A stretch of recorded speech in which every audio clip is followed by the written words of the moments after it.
We speak with Gun Traders Australia about the world of buying and selling guns online and how firearm dealers can set up their own online storefront.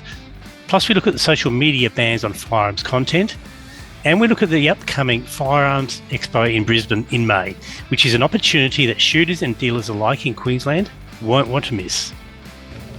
A quick fella, might have a weapon under there. I'd have to pin his head to the panel. Welcome to the Gun Museum Australia podcast. It's the podcast for Australian shooters who just want the political interference taken out of shooting. And welcome to another episode of Gun News Australia, brought to you by Politics Related and Gun Traders Australia. Speaking of which, I have Carly and Glenn with me from Gun Traders Australia. How are you doing? G'day, how's it going? And look, thank you also, for supporting the show. I really appreciate it. But we have you on for a very specific reason, and that is because of the nature of the business you run. But first of all, where's Gun Traders Australia located? So our business is located in Queensland, Australia, so on the Gold Coast of all places. We're not just focused for the Gold Coast, we are Australia-wide, but we reside here in lovely sunny Queensland. Okay, and so you're an Australian-owned business, just run by the two of you. So can you give us a rundown of what you do? Yep, so Gun Traders is an Australian-owned and operated platform. This is designed for shooters by shooters. Gun Traders was born out of a passion for the firearms industry and a desire to create a better way for Australians to buy and sell guns and related gear. That's how we started. What we've done, Neil, is we've built a user-friendly platform, a secure website that's hosted entirely in Australia. And how our journey began was with a vision to support the local firearms industry and to unite shooters in the shooting community. Today, we're not just a classified ad site. We're a hub for sporting shooters, enthusiasts, and businesses, offering everything from product reviews and gun shop tours to arms fairs coverage with Australian-made features, that type of thing. Our mission is to be the go-to destination for all things firearms in Australia, fostering a safe, inclusive, and a supportive space for the shooting community. So that's basically, in a nutshell, of what we are and what we stand for. Sure. And I think most shooters what they would see of you is your online training platform, which allows them to buy and sell guns. Yep. And look, you're not the only one who's done it, but you've got a pretty good interface, which makes it really easy, I think, for people to list their firearms and obviously engage, through the sale process. But you've also got a lot of self-help videos which show you exactly how to do it. That's my background, Neil. So I've done a lot of training and facilitation in my previous life, and I find that the easiest way to get people's engagement is to take them on the journey and make it as easy as possible. So that's where we kind of wanted to do it that way. Yeah, because quite a few people, I guess, in our sort of age group, may not be.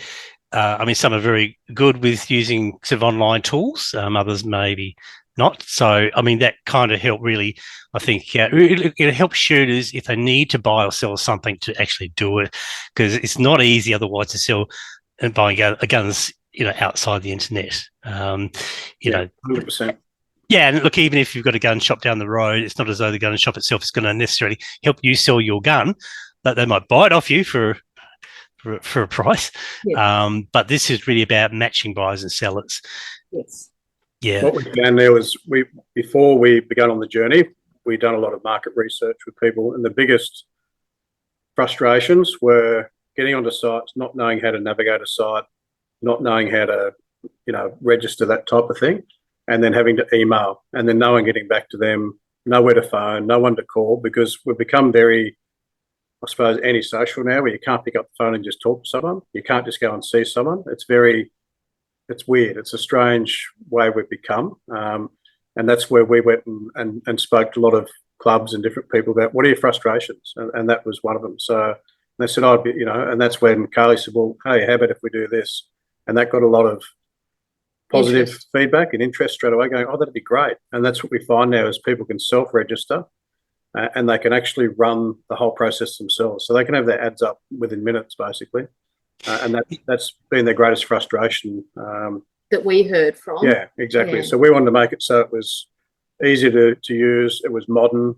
It has everything in it, in today's way of doing it. It's not the old-fashioned way. It's not old and hard to navigate. So there was a lot of, it was years in development before we actually went live to make sure we were, hitting the market, in the right sort of platform. And from day one, it's gone nuts. So I have to admit. You talk about that demographics. That describes me to a T. I don't want to speak with people. Yeah, I'll go online. I'll order stuff. I'll send emails. I don't actually. Yeah, it's funny, isn't it? Where, to me, like now, there's so many different methods of contact. Like it's emails, it's Teams, it's this, it's that. You got all these different ways that people are communicating, but no one picks up the phone anymore and has the old chat. So that's why we looked at that, and if we thought if we can make this like a what would you call it? Help. So you can run it yourself. Yeah. You can choose your own adventure. You're the master of your ads, sort of thing. That's and everything's in there for that. They have their own little hub. So once you register, you got your own back end section. So you put up your ads, whatever it be, might be a used firearm, might be projectiles, some reloading gear, whatever. All your messages can come into you from the people, the prospective buyers. It's all. So you've got your own personal dashboard that's built for that's you. what I was looking for. Yeah, so your own dashboard, and you run all that yourself. And we find that people, they love it. So because they're in control of that themselves. So they have their own little space within Gun Traders with their login, and they manage everything within that dashboard. And it's very user friendly. Even I can use it. So the other thing that we've also found is that there's a few of the dealers that don't actually have their own websites. So how our site's built is that they get their own storefront. So they're actually putting their products onto Gun Traders, and then they're sharing their own personal URL with their customers and using that as their own portal into the world of web without actually having to go and get a website designed and all of those sorts of things. So that was the other thing that we've been, and I'm really proud to be able to help some of these people that haven't actually been able to have an online presence before. And it's really rewarding to get the phone call to say, oh, thank you so much for what you're doing. I've been able to move X, Y, Z, like that they haven't been able to move before because we've built the platform for them so they can do the things that they want to do. So, and that has been a big plus. We've had dealers that are not tech savvy at all, and I mean not at all, and they're saying how easy and how simple it is to use, and that was the intent of the design of the platform, was that usability. And these are people who say, I don't use computers. I'm old school. I don't even do texting on a mobile phone because some dealers don't. You've got an older demographic there, but they said the portal, he goes, wow. I was going to get my guys in the shop to do it. He goes, but I'm on there doing it because I didn't realise how easy it was going to be to run my own, back end for my own store. So that's been a big plus for us. And a really good feedback from those dealers that have jumped on board. Good. What's the strangest thing you've seen listed? That's the thing. Like I didn't know anything about antique firearms, and then we've got an antique collector that's using our portal to sell some of his items, and there's some really old, like they're non-operable anymore, but in such awesome condition, but then you fall down the rabbit hole, Neil, because then you're like, oh my goodness, what is that? And then this whole other world of antiques open up, and one of the rifles didn't have a trigger until you've got to cock it, and then the trigger point pops out. And it was just weird. We're sitting there and we're both looking at that, but I don't think we're both too embarrassed to sort of ask, okay, well, that one's good, but did you pay less for it because the trigger's missing? I eventually got the courage up to ask the question of where the trigger was missing. It's like, no, when you cock it, the trigger comes out, and we just looked at it. I think I've been playing with well, I shouldn't say playing. I've been involved with firearms since I was 11, but it just goes to show how vast and how much knowledge there is, or you need in the industry, because there was stuff like that I knew nothing about and probably still don't. And you're learning every day with this stuff. So to have something like that that's actually a classic, where you cock it, the trigger then comes out of the mechanism, and you're like, wow, okay. And then to hear the story that it's designed like that, so when they had them in their holsters on the horses, they weren't accidentally shooting their foot Shooting when they themselves in the leg, were yeah. pulling it out. And they were in the Civil War era. So Yeah. I think there'll be some old hands in antiques who'll be who would have sort of swore at this video because they know exactly what it is and could cite, when they were made and that sort of stuff. But you're right. I mean, this is a reflection of the industry we're in. People think, guns are very simple. There's a very small, easy to define group. No, there's not. You've seen it. Anybody who's got a book on the history of firearms, when you go cover to cover, you just have to flick the pages because it's just so rich of history and weird multi-barrel stuff. It's just it makes your mind boggle. So that's we have seen another one it won't appear on the site for sale, but we have seen one at one of our dealers. It was a you're talking about the 3GT. Yeah, so it was a shotgun they got in storage that was just, I don't know how you'd fire it, but it'd probably shoot you through the next room with a recoil, but multi-barreled. It had been re-engineered to have multiple barrels, so it was it took a little bit of explaining to let me know what was going on. It had 4 barrels, 20 gauge shotguns. So imagine trying to fire 4 of those 20 gauge at once. You'd have to have really tough. Pretty cool stuff, though. Yeah, excellent. You were mentioning before we started this, we talked about social media presence and some of the, I guess, the effort, the struggles you've had there to stay listed. Do you want to just talk about what you have tried to do, what you've found, sort of how you've dealt with it? Because obviously this is going to be an issue that's going to affect a lot of anybody with a firearms business. So I think this is pretty important for them to hear. So I suppose this is really how we came about, how we bit the bullet when you just got tired of it. So I was trying to, got back into the reloading side of things before we kicked off Gun Traders, and just wanted to, trade in some of the different projectiles, some of the dies, that type of thing. So reading through all stuff, couldn't see any restrictions on, websites. I was putting up some ads, and then immediately those ads were taken down. Boom, gone. And then I'm getting warnings from the people running these pages, admins or whatever they call them now. It used to be forums in my old day. That's how far back I go. Forums on internet where you could pretty well do anything, saying you can't put that up. And I'm like, well, what's the point of your page? You can't do that. And tie your phone up for the evening, your phone line. Yeah, exactly. On the old dial-up. Yep. We're telling our age here now. So. I was a little younger, so I'd have my mum down the bottom of the stairs going, "Carly, can you get off the internet? I need to make a phone call." So that was how it started, and that was the frustrations even then before we kicked Gun Traders off. So it was getting, and just know what it's selling, like, trying to sell a holster, for crying out loud. Items that don't require you'd actually have a current license. We're not in this state, we may in others. And basic stuff like a scope, not anything to do with firearms. No one wants to know about it. So even if it's relatable in some way to a firearm, like it could be, a sling or this or that. No, can't have it on social media platforms because it's advertising a weapon of some description. To me, it's completely ludicrous because you got, the controls there. There's no freedom of anything because the censorship is just over the top. And they don't realise that, this is something that it's no different to me buying, say, a pair of boots we go play footy in, with me buying a sling to carry my firearm on the range or from going out on a hunting property, that type of thing.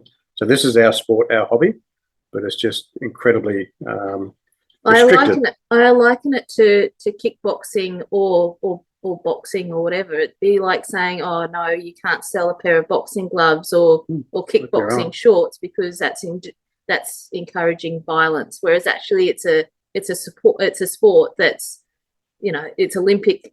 It's in the Olympics, it's in the Commonwealth Games and those sorts of things. Like it's. I feel like it's pulling a strong bow.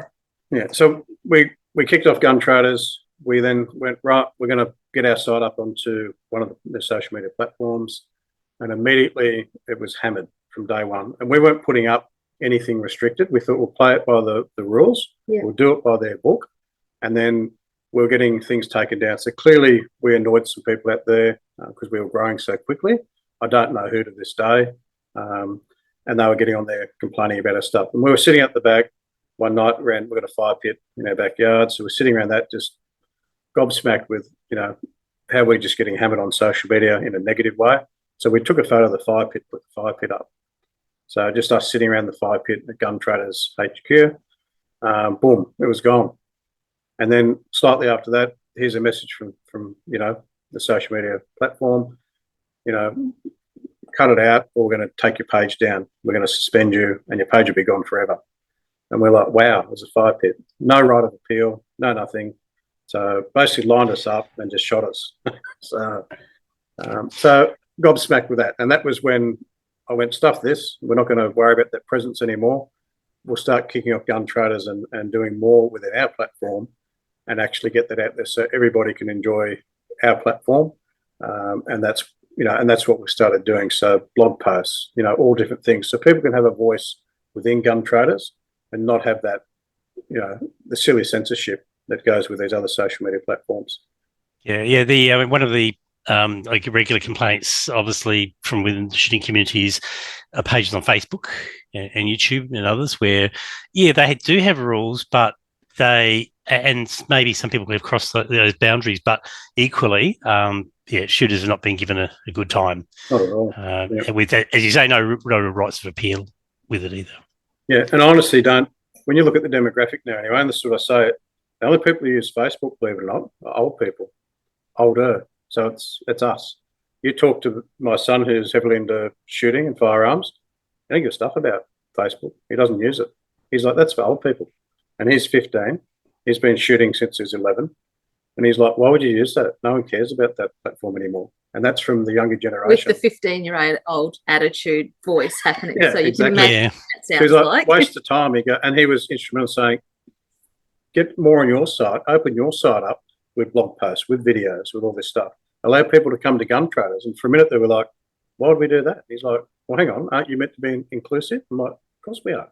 He goes, well, and this is from a young person. Well, he basically said, wake up to yourself, get out there and support the community. He goes, that's what you're talking about. So he goes, actually go and walk it. So this is from my young bloke giving me stick saying, don't whinge about the social media platforms. Do something about it. So and that's exactly what we started doing. Yeah, you mentioned YouTube. Now, I do actually have your YouTube channel here, and it's definitely worth having a bit of a look because we're going to talk about some of the content that you've got on it. So it's just look up Gun Traders Australia on YouTube, and you'll find it. So, do you want to talk about, I guess, how many sort of videos you've got and some of the things you've covered? We've got maybe 50. We've got about 43 videos at the moment. We've got a handful of shorts, and you'll notice that one of the most prominent faces when you have a look at our front page is our son Ethan, and he's the driving force behind YouTube. Both Glenn and I were like, we are not going on YouTube. Yeah. He's had a YouTube channel since he was 7, doing other sorts of stuff. So he's the driving force behind our YouTube content. So we are being bossed around by a 15-year-old, which is kind of fun. And we do go back to when Ethan was quite younger, when we were doing all of our fishing journeys. So when we talk about fishing, we do anything with anything out there, and anytime we can go bush, we do. He grew up on a farm to start when he was first born. We only come back into the city not so long ago. But yeah, so it's really just a way of engaging people. So it isn't just about Gun Traders. So we are a bit of a lifestyle vlogging channel. And we're taking people on the journey to say, hey, we do fishing, camping, forward driving, hunting, all that type of stuff. And to us, that's normal. That's what we love to do. We love the outdoors. And then while we're doing that, we're bringing content to viewers to show them what families do. To me, this is what you do in Australia. This is the Australian stuff where we get out and enjoy our country. So we'll be out there, walking on properties, hunting pigs, deer hunting, that type of thing. Not that we release much content in the actual shooting of those at this stage. They'll be released, but just showing people what it's like, and people enjoy it. We get out there and then get into the We're part of some of the long range shooting with the Natives Rifle Club. So we've done a video for them throughout the year for one of their out to 1,000 yards shooting competition to show in that weekend what actually occurs on one of those events. And they're fascinating. A lot of people don't get to see that stuff. So yeah. I'm obviously, fishing and shooting and four-wheel driving and all those sort of belong in the same family. In fact, you're not going to find too many shooters who drive Teslas, put it that way. I hope I do have a shooter that's a pistol shooter that drives a Tesla, but we won't go into that. Lock him out. Don't let him near you. Seriously. But that's how we got started with the YouTube stuff. And people said, just be yourselves. Don't make it too polished. You'll see our early ones are not polished at all. Oh, none of them are polished, no. let's be honest. Yeah, and that was with Ethan when he was really young, running around with a camera. We want to show some of the early days of where it started. And what we've done with him, we tried to get him off these things, devices off these phones and stuff, and actually get him out there and enjoying the country. He's not forced to do it. I'll get onto the videos in a sec. I'm still just circling around this Tesla. So what you need to do is find a way to short it out. Actually, no, you take it out to where you go camping, right? Short it out. So start the fire. It's never going to go out. And get a bonfire. So it's we could have that burning for the whole weekend, couldn't we? I think you could quite easily. Middle of winter, we wouldn't get cold. Would that help us with our green energy requirements out on the should we? Oh, it says wood. No. All formaldehyde going up in the atmosphere. Don't worry about that. Yeah. Okay, so we are going to talk about the videos now. And you're right. These gun shows actually do. Oh, sure, they focus on guns, but there are obviously elements, and even the businesses that support them are often geared to much more than just firearms. Let's just go through some of the videos that we've talked about, and that's the Maryborough Gun Show, which I think you had a camper inside the hall there. I mean, just as an example of sort of the outdoor nature. But these gun shows, Maryborough, and I think there's one at Burnley. Burnley, yep. Just tell us about, you did the videos of those. Why did you do that? And sort of what did you find from I guess, the reaction to those videos? So what happened at the start, we've been going to these fairs for some years now, and we always found that it was really short notice that they were on, and you didn't know they were on. So what would happen is a mate would phone inside, there's the arms fair on tomorrow. I'm like, no, where at? Oh, Burnley or somewhere else or this one. We're like, oh, okay. So some you're like, oh, we got time to go. So you'd move around stuff and then you'd get off to them. And we were doing that for a while. And then when we kicked off Gun Traders, full time and started going nuts with it, we thought, well, we can make a difference to actually get out and advertise these arms fairs because people aren't finding out about them. They're putting out some signs. And this is another thing. You're restricted in how you advertise with arms fairs and firearms. You're penalised again because we're no different to apparently nicotine and, hardened drugs and all this type of stuff. So we're just as bad as that. So you're forbidden from advertising, which to me is another thing that's complete rubbish because we're put in that same category. So we then thought there's got to be a better way of doing this and actually getting it out to people. And it mightn't be for that first arms fair that we're filming out because then that's too late. We're there on the day, but it's for the next ones and the future ones. So, and what we found was when we attended these, is they said, "Oh, we've got all these signs out." I'm like, we didn't see any signs. So the signs are even getting nicked off the side of the road. So come on, guys, they're just targeting. And we don't know if that's local councils or city laws officers or what they may be. I hope it's not. I think it's just people, who are a bit left wing that don't like the arms fair and don't understand what an arms fair is. It's history. So we then got on board with some of the key players with the arms fairs who hold these and put them on, and then said, Gun Traders will get on board and we'll start filming these for you. So the initial ones, you'd walk in and people are like, don't film me, I don't want to be filmed. And and then you have to turn the camera off, have a conversation with that collector and say, we're promoting here. We're here for the actual person who runs these and we've got permission to film. But if you don't want us to film, that's cool. That's okay. And then 5 minutes later, they call you back and go, oh, I didn't know who you were. And we said, people need to know what you've got. None of your stuff here is illegal. That's right. And then so that you had to break those barriers down, which was difficult for the first couple that we started going to and doing because we weren't we're just sort of chatting them, and even that they didn't want to know us because they're doing this, they're all holding it in. They all want to work against each other and don't realise collectively they can actually really advertise these events. So that's how it started. Yeah, and you did right. I mean, the gun shows, they're not easy to find. It's a shame because people, as you said, otherwise they find out about it too late. Yeah. Yeah.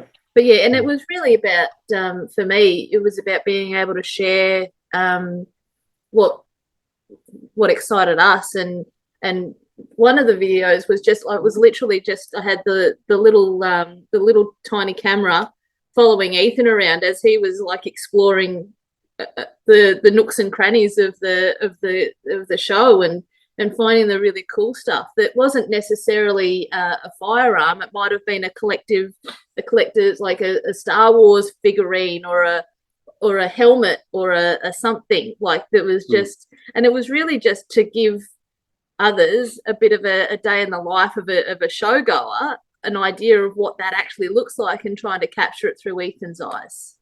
I think there's actually a good message in there that if you're a shooter and you have never been to a gun show, go to one. Even if they don't cater for the discipline that you're interested in, go, because you'll, as I said before, you're going to find stuff that you just never thought existed. You're going to see, I think, a broader sort of view of the world of shooting, because people who don't get out really, they're really missing out on a lot. They really and are. we need to get not just shooters there. We need to get the shooter, the wife, the grandparents, the children, everybody there, because once they actually come in, they just, and we've seen this start to happen now where the families are coming to these later events we've been doing, and they're gobsmacked with what's actually there and the history that's there. And then hubby, who's the shooter that's been looking for this part for the last 10 years, the first stall he walks up to, wow, what he's been looking I've been looking for that. It's just amazing the amount of gear that is brought to these shows, and it's not just one discipline. There's all disciplines and more. There's so much collectible stuff. It's just mind-boggling.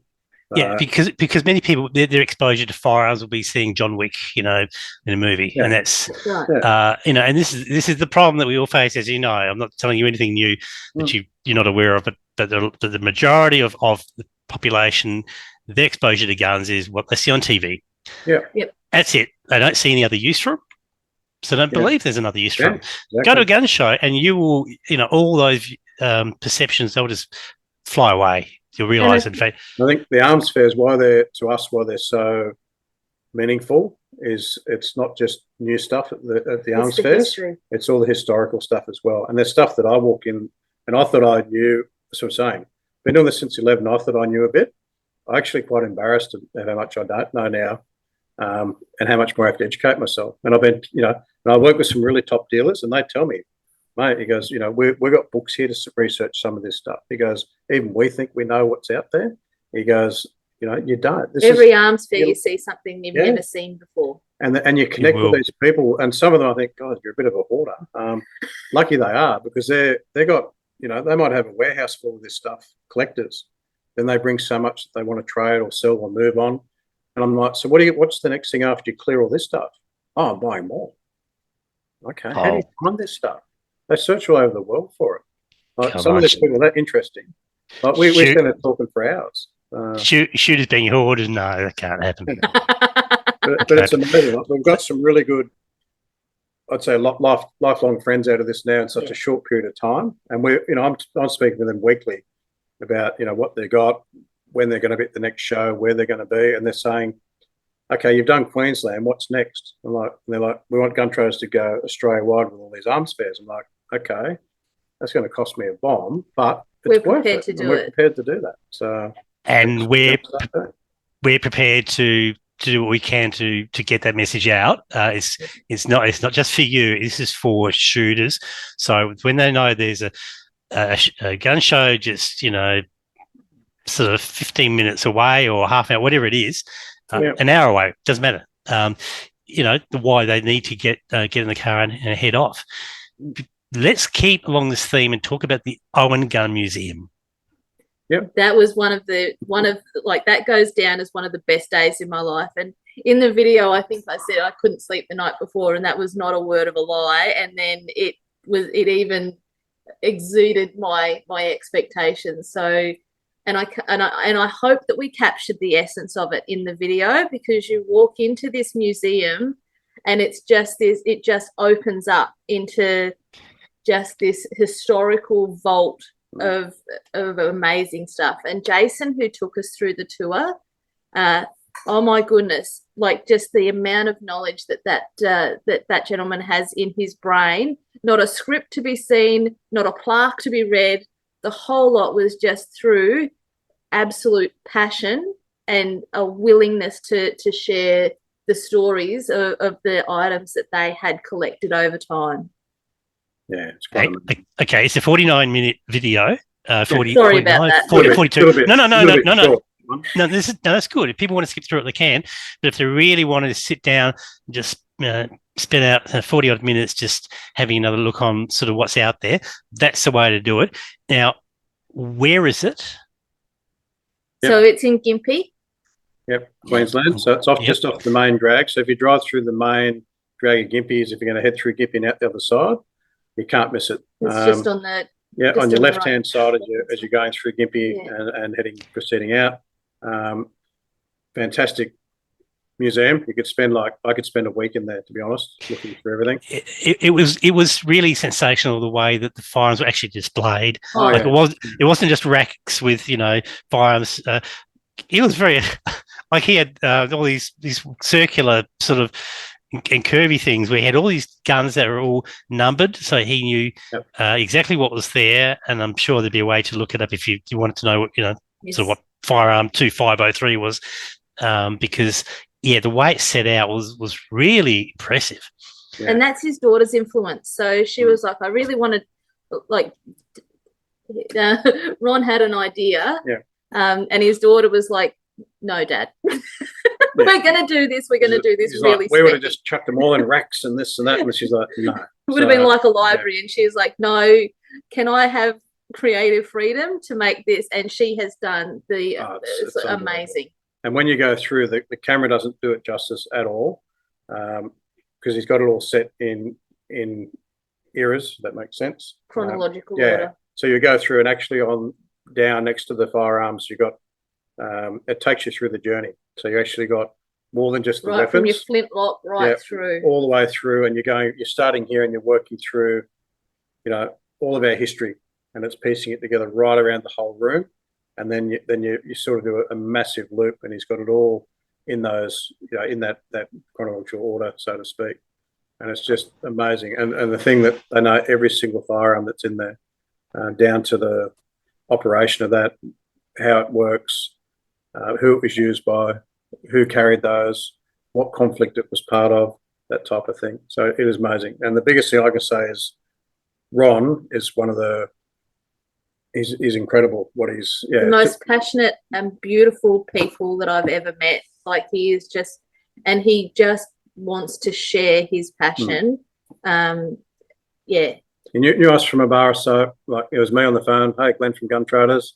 Okay, could not be more open to us and inviting, and just such a pleasure to deal with. Like, we've spoke to others who are like, no, you're not coming in here. We don't want it. People will break in and steal everything from us if you come and put this up, like silly stuff like that. I'm like, hang on, if anyone wants to steal something, they'll just come in and look at your thing during the day. Like, don't be silly. That they're the knockbacks they get. But with Ron, completely different. He was like, and we touched about what we wanted to do this for. So I want to get this out there so people can see our history. Yeah. And Ron's like, what do you think it'll get? Maybe you might get a couple of hundred hits on YouTube. I said, probably. I didn't expect 12,000. Yeah. So it went mad. I actually made a slight mistake. It is a 49-minute video because you did a second one on the manufacturing facility that Owen has. Now, that was pretty cool. Yeah, like, being able to see the CNC machines in operation and to be able to touch and hold and get and it's not just the making of the firearm, it's the making of the tooling to make the firearm as well. That's what blew my brain. Like, they're making the tools so that the firearms they're producing are world class. Why I was so pushy, I suppose, to get in there and actually do one of these is it was the Australian-made product side of things. I've since childbirth, I've been about this country. I'm very passionate about this country. So if we can build something here, I'm going to support it. And this is the thing, and I'm really a little bit disillusioned at the moment with the amount of stuff we don't do in Australia that we could do, but I won't ramble on for that because I can talk here for a month. So that was a big thing of getting into Ron's back of house, if he would allow us. And he did. He was over. He said, yep, we'll do that. There may be certain things you're not going to be able to film. That's okay. And there were They've things got something in development at the moment that they're which that we will be weren't amazing. even allowed to see, but it's going to be released in 2025. So once they're ready to show that, we've been given a forward invitation to help them with that release. But yeah, so there were a few things that were behind closed doors, and we appreciate that because of the intellectual property side of things as it's being developed. But yeah, it was really cool. And it's not just Australian. It was like Ron's Gympie. If it can be made in Gympie, it's being made in Gympie. Yeah, and that's what we should do, isn't it? Like, shouldn't we support our great nation with this stuff? Local people. And he does. And his team of people there were incredible, you know. And they were building stuff, manufacturing components and tooling to then assist with making that Genesis rifle. We were looking at the Genesis on the day. And just all their tooling and all their stuff that they manufacture, you know, you're in the 99 point something % of stuff in-house, which is incredible. You don't see that anywhere anymore. And I got to take my hat off to them. I really do. And there was about 8 hours of video that I had to siphon through to get to what we, and that's why it ended up having to be a 2-part, because I'm like, there's too much good stuff to leave on the cutting room floor. And so part 2 is a whole day worth of filming, if people want to know. This is not 5 minutes of running around with a little hold cam. This is, you know, production gear that we've got to spend the money on to try. And we're not great at using it yet. Don't get me wrong, because it's fun stuff. Like, I'm not a video photographer or whatever. So we're learning all this as we go and trying to keep it as real as possible. But yeah, there's so much that go into making these productions. Ron didn't pay us for any of this. I want to be upfront. We're not paid to do this. No. We're doing it because we're passionate about what we do and getting this out to people. That's what we're here for. That's what Gun Traders got kicked off for. It's not for me to make $1 million out of. This is because we love what we're doing. So, it's got all the right messages coming out of this. I mean, you know, you could take the one view, a cynical view that, you know, we're giving some people a bit of a free ride and advertising that, you know, the business is a big gun shop. Why does he need it? That's not my interest. My interest is in opening the doors, showing people the world what can be done. Because if more dealers actually did this sort of stuff, I guess the opportunities for shooters in Australia would be so much different. Our awareness of what we can do would be 10 times better. 100%. And that's what I was going to touch on next, is that Ron had no, what do you want? What are you going to get out of this? You know, all this. Other people though, or other dealers I've called up, say, hey, I want to come to a gun shop tour. What for? How much is it going to cost me? Well, it's not going to cost you anything. That's rubbish. Nothing's free, because they've been burnt so many times, or they got this, you know, the walls up, and we've got to break that down. Because they'll say, no, we're on about, we want to get this out to people. No, that's complete rubbish. Look, and all I think of is, it's like I've got some friends in the industry that are in wheelchairs and used to do all of the traipsing around the hunting and the shops and all of that sort of stuff. This is my opportunity to be their eyes and ears and do the tours that they'd like to be able to do, but can do it in the comfort of their home. So they're still getting to live and breathe the thing that they love and they're passionate about, but don't actually have to, because they can't physically go and do that stuff anymore. They shouldn't, like, that shouldn't be the restriction. Like, it's about kind of taking the people that can't get to these places, it's about taking them with us. They're living it through the videos that we're producing. And I must admit, the feedback we've got, and it's daily now at the moment, is very positive. So keep doing what you're doing. Just be real. Just be yourselves, and do what you're doing. Don't polish this right up. We don't want to watch that. You know, and now the dealers that has, you know, said wouldn't have a bar of it, are calling back going, shit, sorry, didn't realise that you're actually real. No. He goes, because there's a lot of rubbish in this industry and a lot of people that just want to rip you. So I get that. And then That's some nice. are quite funny. They go, especially the ones that live on the Gold Coast. That's the shonkiest part of Australia. And I'm like, yeah, I get it. So it's just building Right. that trust. You know what I mean? Like, they're going to realise that we're real humans. We're not here to take people for a ride, and we're not about that. Well, there's something to be said for bananas. I don't know what it is, but it's obviously good.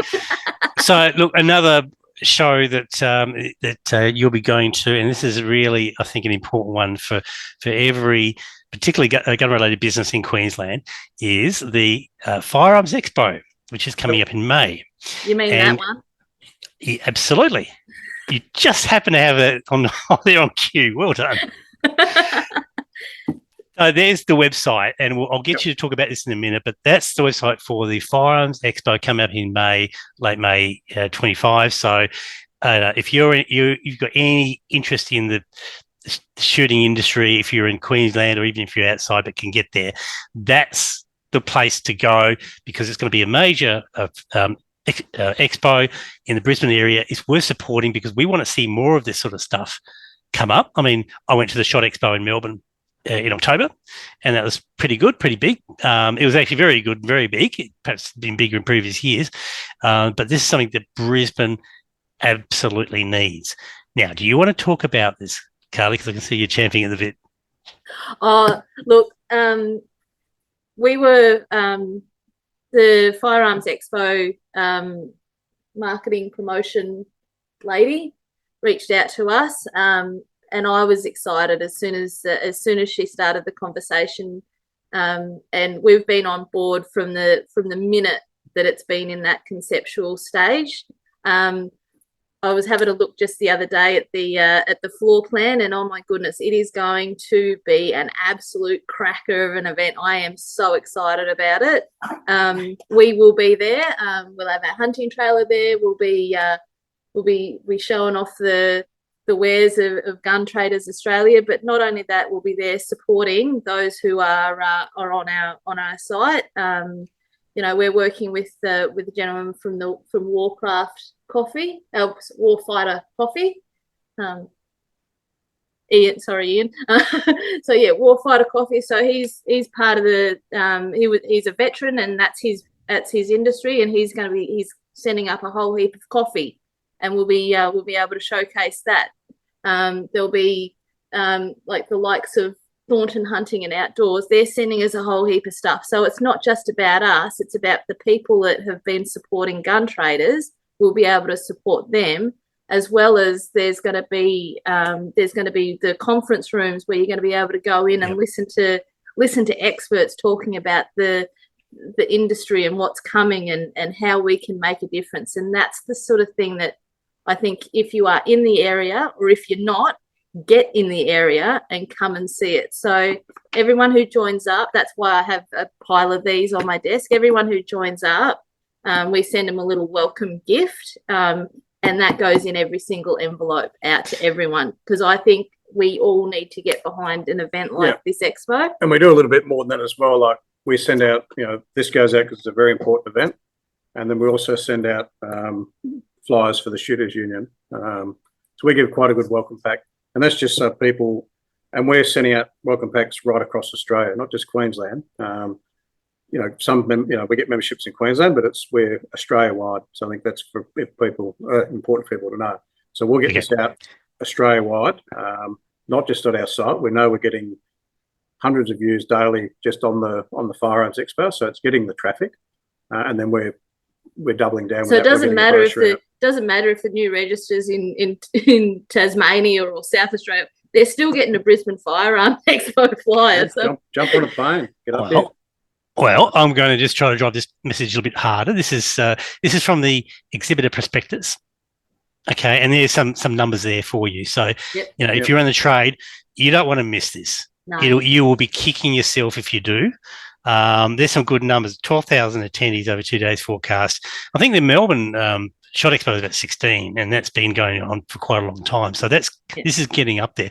150 exhibitors, and there's, as you said, there's education sessions. And I've been having a bit of a chat with Shooters Union about some of this stuff too. So we're really keen to see as many, if you're from out of state as a exhibitor, get the prospectus at least. Go to the website, which is firearmsexpo.com.au, and have a look around, because the door's opening up for you and the opportunity's there. And as I said, you'll be kicking yourself if you miss out. I'm just looking forward to the education stuff. It's every day's a school day for me, and that's the thing that excites me about an event like the Expo, is being able to be in the presence of these experts that are willing to share their knowledge and experience with everybody who's willing to listen. So that's the thing about these events is Sorry, now let's have a silly cat jumping. Off you go. So it's really just about being able to get exposure to this to the knowledge and wisdom that's held within the humans that love this stuff. Yeah. And this is part, I think, of, I mean, we've already been discussing this. I might come back a little bit in case you've got any sort of final remarks on this, but about politics and the fact that we have been lazy as a shooting community. And so we got a problem, but we can fix the problem. But we have to, we just can't sit back and just hope the problem's going to, bunker down and hope that the storm's going to go over our head and it's going to disappear. That's what the dealers in WA try to do. They were trying to keep themselves as low targets, and you can see what's been happening there. And they've been absolutely caned as a result, obviously, as a consequence of what's happening with shooters. Glenn, tell us about that. So what you see in WA, where you got one group that wants to sit aside and not jump on board with everybody else and leave those or hang those out to dry, it's backfired, hasn't it? So in a big way, because if you don't be collective and all join together and be one united front, they're going to walk over you. They're just going to smash you. So, and the problem we've got today is every state and territory are running these things through, safety bills or whatever they want to call them. And they're saying we've got all these problems in the communities where we've got all these stabbings, we've got these shootings, and they're utilising these things they're trying to sneak through as a way of hardening out or making our states safer. But all they're doing is they're picking on licensed gun owners to try and achieve this, and it's not going to achieve anything. It's going to achieve zip. So the things you see out there of weapons on the black market or the people that are committing those offences, they're not from they're not out of my gun safe, and they're not from licensed shooters or for any of the disciplines. So there's weapons out there on the streets that need to come off the streets. But by picking on our licensed gun owners is not the way to actually achieve that. So that's the biggest issue at the moment. So it's a very simple, blunt message. I mean, shooters have seen what's been happening, not just in WA, but other states. I mean, Tasmania, they're updating the application form. They're going to ask shooters, are you wear glasses? Do you have hearing aids? Those sort of things. There's a reason. There's a reason for that. That this is really, we haven't cut the grass for a long time. As a result, we've got weeds, and we got to get out there and we have to fight back, because if we don't, it'll be the end of it. Talk about WA. This is not what's happening in WA. Doesn't end at the border, because if you have a look at part of the Firearms Act that was passed, what I've got up on the screen here for those who are listening to the audio version, this is an extract from the WA Firearms Act, the one that's coming into place, and it talks about the objectives of the Act. And I've just put a box around the last item. The rest of them go on about public safety and prevent the misuse of access of firearms by unauthorised people, all that sort of stuff. The last one is to facilitate a nationally consistent approach to the control of firearms. So don't think for a minute that the WA Police Minister is not going to front up to a Police Ministers' conference and saying, "I got this great idea. It's worked in WA. This is the model that other states you can go off and pick up because it's worked." It's frightening, isn't it?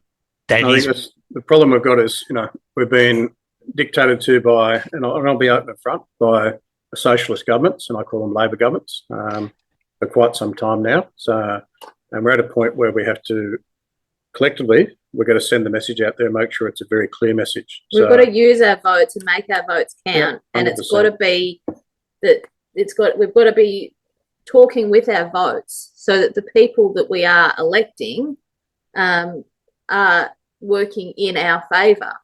And it's not about just putting anyone in there. So people say, right, let's create a party. Let's get this person in.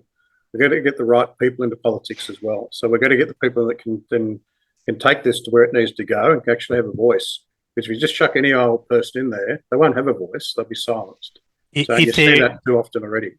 If they're not skilled in politics, if they don't have a political background and they go into it because they're a spray painter who is a shooter who therefore wants to become a politician, so they got a business card saying I'm now an MP. It doesn't work that way. No. They will not achieve anything. We have seen people get elected for pro-shooting parties. Quite a lot of them have achieved zero. A couple who have done quite a good job, and one person who comes to my mind is David Lanehill, who was effective and has got a good reputation as a result. But the majority have got no idea. And I use the analogy, and I'm sorry if I'm going to sort of just go into my sort of pre-canned little tirade here, but if you're a cook and you want to become a panel beater and you buy a panel beating business and you have some cards that saying, I'm a panel beater, that doesn't make you a panel beater. Yep. It makes you a cook. And this is what's happening with, unfortunately, our side. A lot of the people who are shooters, well, they come from a political background. So, we are sort of behind the eight ball, but we've got to find a way through. So it is about, as you said, Carly, about using your vote, go for the other guy or girl. It doesn't matter if, and it might be that if they let you down, that's okay. Flip it around and do them over the next election, because they'll eventually get the message that you are a thinker, you vote, and you multiply that by the number of shooters around the place, and it does matter. Yep. Shooters might think, I'm just one person. I don't know other people who would vote. Might be one of the elections up in Queensland, not the last election, but the one before, was decided on by 5 people. Yeah. And I just go back to that and reading stories to Ethan as a young human. And it's the starfish analogy. There's someone walking on a beach and there's 1,000 starfish on the beach, and they're throwing one starfish back at a time, and someone says, what are you doing? It's not going to make a difference. The one I threw back in made a difference. And it's those votes, every single starfish that goes back in the water, that's a vote in the right direction. And we can't be loyal to parties anymore. Like the loyalty of saying, right, I'm just straight, Well, or I'm straight this. No, if you're not actually doing something for the people, we're not going to vote for you. And this is what we're going to start doing. And this isn't just about guns either. It gets bigger than this. Like Aussies are going to wake up, and we're inherently lazy. We sit back and think, oh, it won't affect me. Here, I'm in my little discipline over here of a target shooter. So I don't care about you hunters out there. I only shoot targets.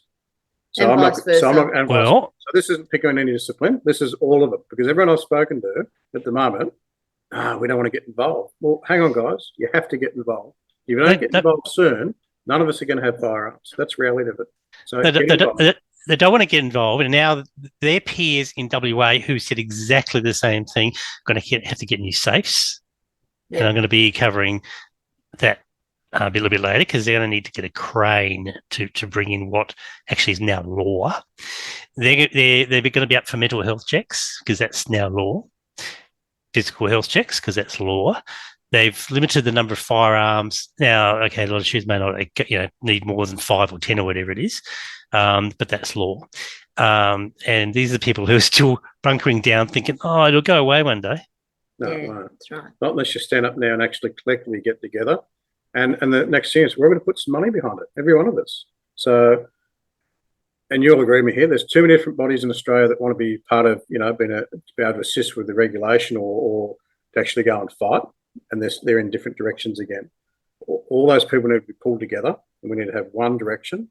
So, of how we're going to tackle this. Wow. And we all have to agree on things. That's some of the hurdles. I think the thing we heard on your podcast, Neil, was the amount of organisations in Australia. I can't remember the number, but it was some mind-blowing number. Look, I've counted, there are 34 that I've counted in Victoria. Now, I'm talking about shooting organisations. So these aren't necessarily trying to be political organisations. They're just trying to, so I can understand why, okay, maybe it's outside the skill set. They don't want to profess to be representing shooters if really what they're doing is running a few, clubs. But there's a lot out there who are saying we are the bee's knees as well. But there was 94 that I counted nationally. And that's really only after having done the work on Victoria and then doing a bit more work nationally. So there might be over 100. And these are associations. They're not clubs. They're associations that cover pistol rifle hunting, pistol rifle shotgun hunting, target shooting, collecting, that I've counted. So I think it might be a job for me in the new year to do the numbers again. But yeah, you're going to find there's at least that number.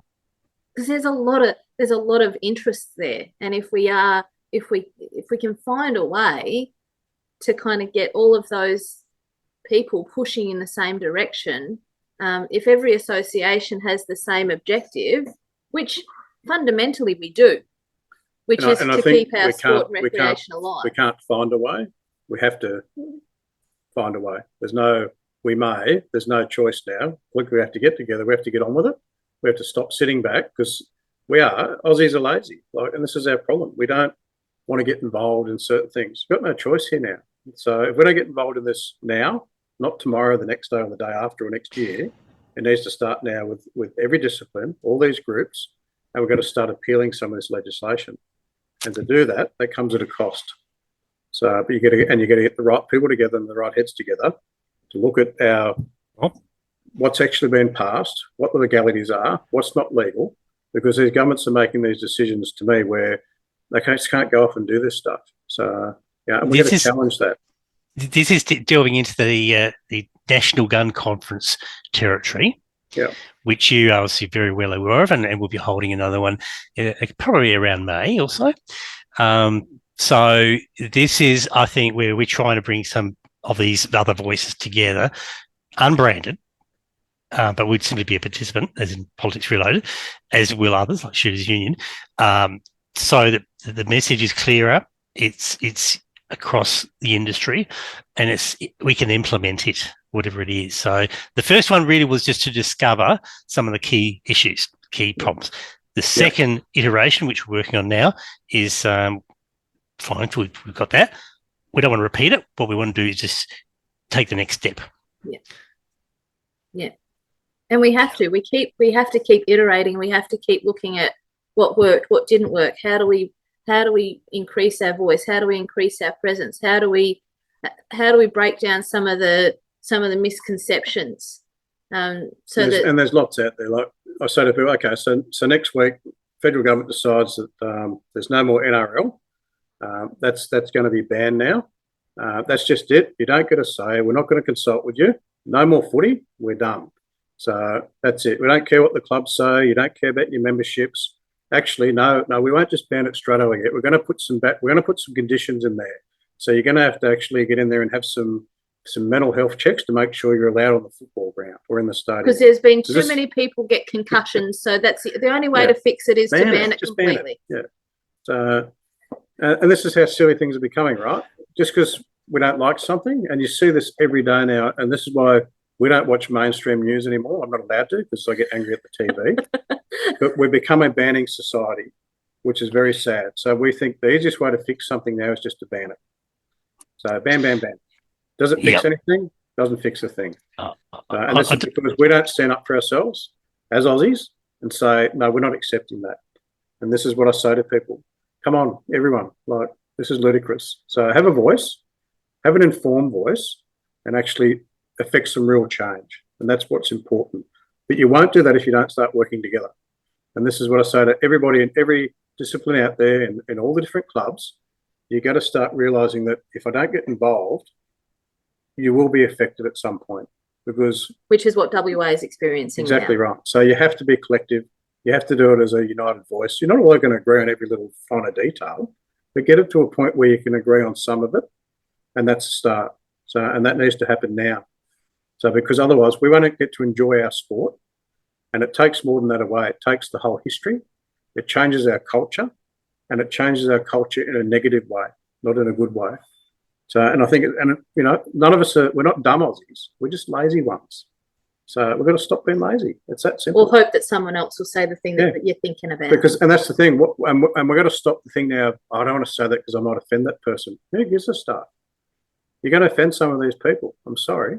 And you're starting to see that with everything now in Australia, whether you got, I might get in trouble for saying this, but you go to certain things now and we've got the the what's named a country or the smoking ceremony. People are saying enough's enough. We don't want that anymore.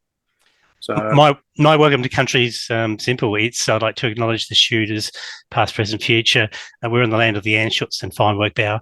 And excellent, love it. Yeah, let's go. Love it. But you see that that's mine. people are sick of the I might offend that person stuff. People are done with it. So I think we are tipping in that sort of direction where people go, I'm over this stuff, and we are having a voice, but now we need to have a voice in our industry.